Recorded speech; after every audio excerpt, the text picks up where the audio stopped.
নমস্কার বন্ধুরা, গীতার রান্নাঘরে আপনাদের সবাইকে স্বাগত জানিয়ে শুরু করছি আজকের রেসিপি।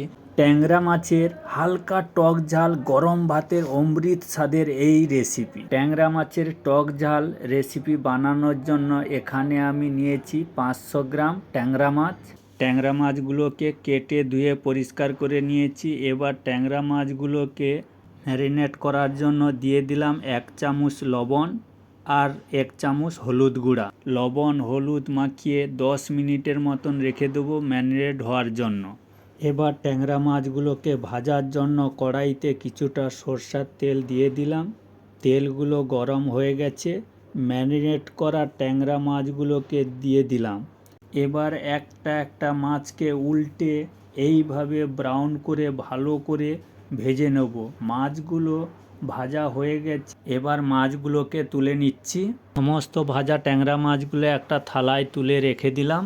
আর দুটো বেগুনকে ফালি ফালি করে কেটে রেখেছিলাম, ওই তেলে দিয়ে হালকা লাল করে ভেজে নেব। বেগুনগুলোও আমার ভাজা হয়ে গেছে, তুলে নিলাম। আর দুটো আলুকে খোসা ছাড়িয়ে কেটে রেখেছিলাম, ওই তেলের মধ্যে দিয়ে হালকা ব্রাউন করে ভেজে নেব।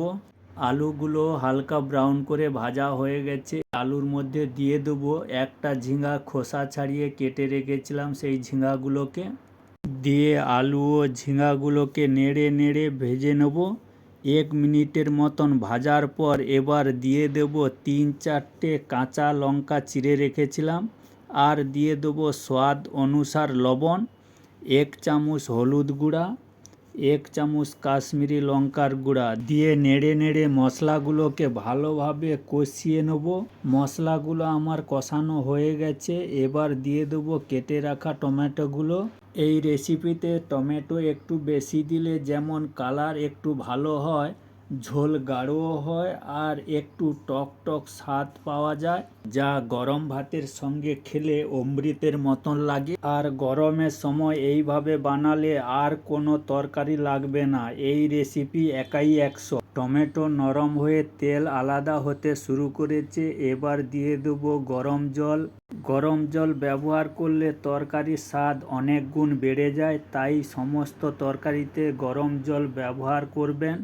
ঝোলটা ফুটতে শুরু করেছে আর আলুও সিদ্ধ হয়ে গেছে, এবার দিয়ে দেবো ভেজে রাখা ট্যাংরা মাছগুলো আর বেগুনগুলো, আর নেড়ে ঝোলের সঙ্গে উপর নিচ করে মিশিয়ে আরও 2 মিনিট রান্না করে নেব। যারা যারা আমাদের চ্যানেলটিকে সাবস্ক্রাইব করেছেন তাদের অসংখ্য অসংখ্য ধন্যবাদ, আর যারা এখনও সাবস্ক্রাইব করেননি তাদের সাবস্ক্রাইব করার অনুরোধ রইল।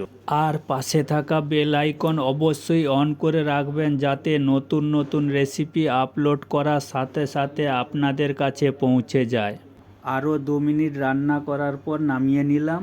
এবার স্পেশাল একটা তড়কা ছুঁক দেবো, যার কারণে এই রেসিপির স্বাদ শতগুণ বেড়ে যাবে। কড়াই বসিয়ে দিয়ে দিলাম সামান্য সর্ষের তেল। তেল গরম হয়ে গেছে, দিয়ে দেবো 3-4টে শুকনো লঙ্কা। একটু নেড়ে ভাজার পর দিয়ে দেবো 1 চামচ সর্ষে। সর্ষে ফুটতে শুরু করেছে আর সুন্দর একটা সুগন্ধ বেরোচ্ছে। এবার দিয়ে দেবো নামিয়ে রাখা ট্যাংরা মাছের ঝোল। এবার উপর নিচ করে নেড়ে মিশিয়ে নিন। অমৃত স্বাদের হালকা টক ঝাল ট্যাংরা মাছের রেসিপি পরিবেশন করার জন্য একদম রেডি। এইভাবে একবার বানিয়ে খান, ভুলতে পারবেন না এর স্বাদ।